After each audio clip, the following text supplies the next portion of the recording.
Hello out there, and today we are taking an in-depth and longer look at the Kershaw Dash 1688. Now, I've had this knife on camera a couple times for a couple different videos, but I haven't really gone into full detail and depth with my thoughts on it, so that's what we're going to do today. And before we jump into the specs and the other characteristics and qualities of this knife, I want to make sure that everybody understands the background of this design, because although this is a new knife, it is not a new design. This design, the Dash design, was one that Kershaw created and branded under the Snap-on name, Snap-on Tools, a while ago. And it's never been released under the Kershaw name until now. So Blade HQ released it as part of their Black Friday special. And so that's the only place that I know of that you can buy this knife new as of now. I think it's still available on their website at a pretty good price, $65 for the materials that you're getting and the quality of this knife. I think that's a pretty fair deal. But yeah, just want to make sure you're aware that the Dash, although it seems like it's new and you've never seen the Kershaw name stamped on it, this design has been around for quite a while. All right, but getting into the particulars of the knife, we have a 3.5-inch blade that you can see the nice stonewash on it, N690 blade steel. So N690 is going to be a very corrosion-resistant steel, pretty darn good with edge retention too. Chemically, all of the information that I have says that it's pretty similar to VG10. My experience with this one is that it actually tends to hold its edge a little bit better than VG10 and performs pretty much on par with VG10 though, and in other ways. You know, slices really well. This is a flat ground blade here. You can see the nice stonewash on it that will only aid in the corrosion resistance, so shouldn't have any issue with this knife getting it wet. And I live in Florida, if you weren't aware of that, so that's something that is actually pretty exciting for me, because I can get rust spots on even the best quality steel if you're not taking care of it. So it's nice to have a good steel like this, good stonewash finish to help protect the integrity of it. All right, other things about the blade, if you're familiar with some of Kershaw's old knives, this one really reminds me of the Piston.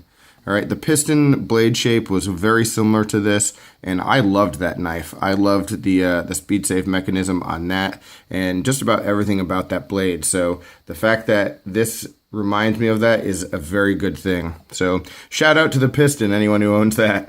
All right, but to get a better idea of the size of this knife, just overall, I'm going to bring in a couple other knives.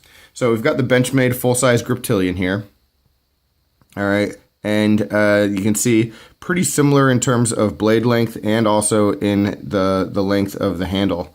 So good size comparison there. But then another one that makes the most sense is probably the Blur.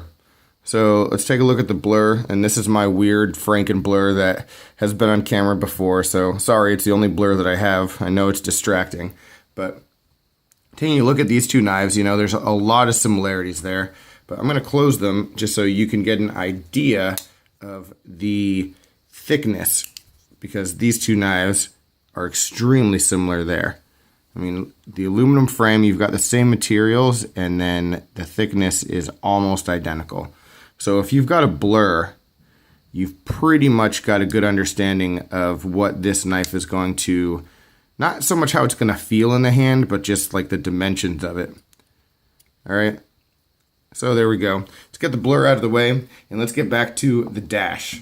So the Dash is listed on Blade HQ's website at 4.2 ounces. And I found it to be a little bit heavier than that. Let's see. There you go. So, oh, no, I didn't. I'm wrong. 4.23 ounces. I thought it weighed in more than that on my scale.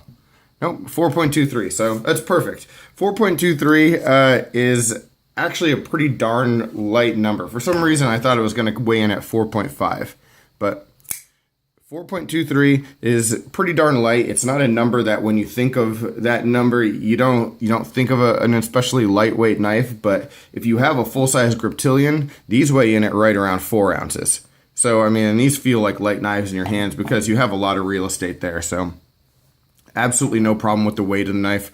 Let's move on back and talk about ergonomics and the rest of the build of this knife.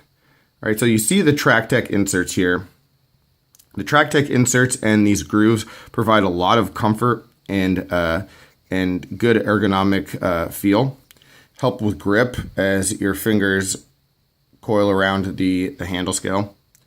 So the aluminum handle frame, which might be slick otherwise, has all these different spots that are going to help you keep your grip and your comfort and have an idea of where your fingers are when you're using it for cutting.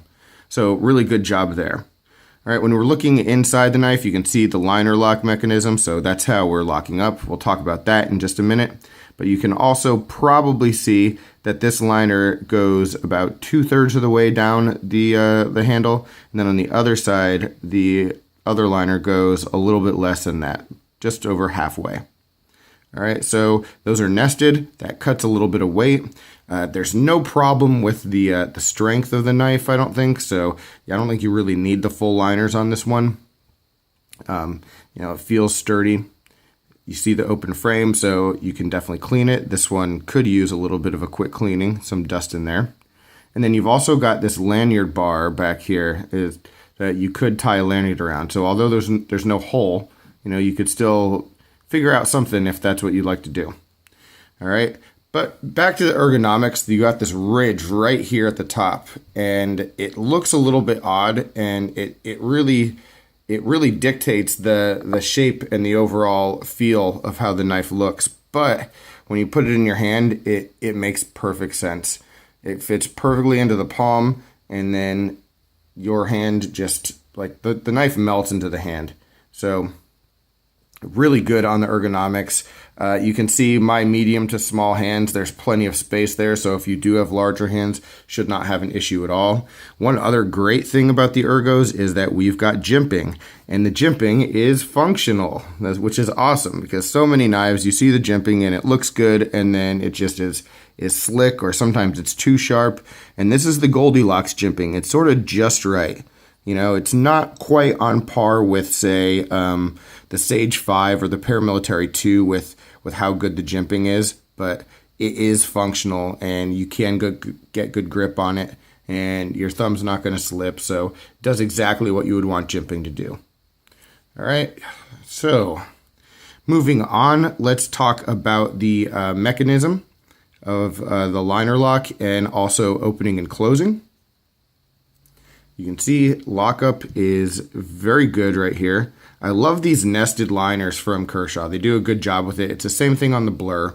Their aluminum frame knives just generally are built well. They seem to have it figured out. You see the blade centering is pretty much on point. Opening is with flipper only, and it's nice and quick. All right.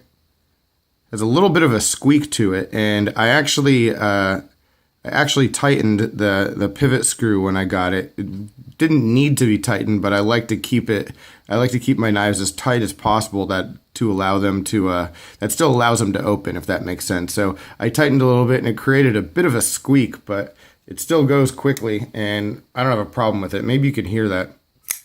Yeah, I think it's sort of cool, actually. So flicks open, or goes open really well. Lockup, like I said, pretty much flawless.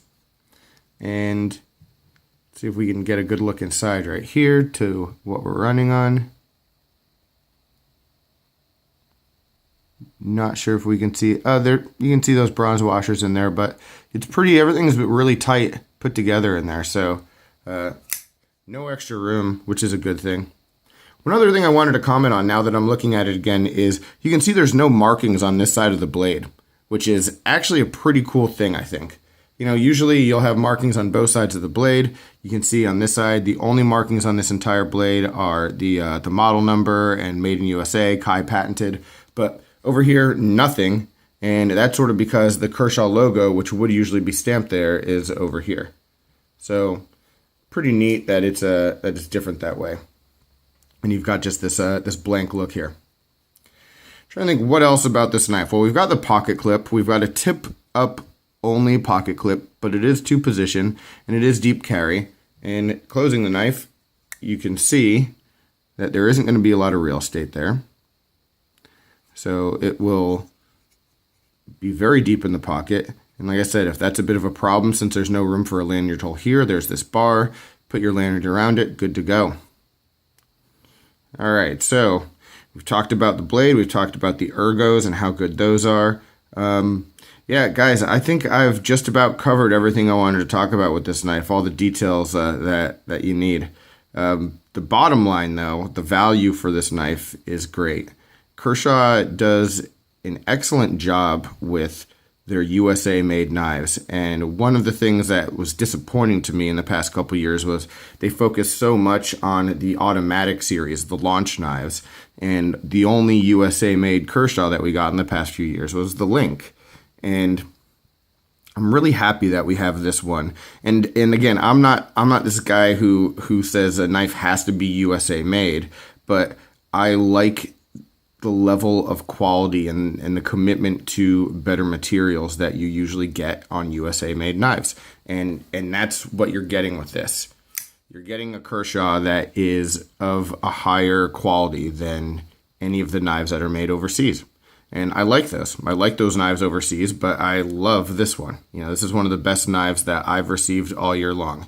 And if you're looking for an EDC or you're looking for just that one knife, I mean, you could buy this knife and never really need another knife. It's one of those type of knives. So really impressed with it overall, guys. Highly recommend it. I don't know what's left in stock over at Blade HQ. Someone let me know that they only have the red ones left. I can't really validate that. Haven't checked on that recently, but if you really want a good knife, I would hop on over there and take a look. Hopefully Kershaw will understand that this is a wonderful design and that they will give this a wide release, maybe in different color schemes, different steels, because this is one that should be sticking around for a long time. Here's hoping, guys. But as always, any questions, comments, complaints, suggestions, let me know in the comments down below. I really look forward to hearing from you, and we'll be talking again soon. Anyone who wants to see more of the Dash, spoiler warning, if you didn't already know, this will be on my top list for 2016. I'll be putting that video out in the next few days, hopefully.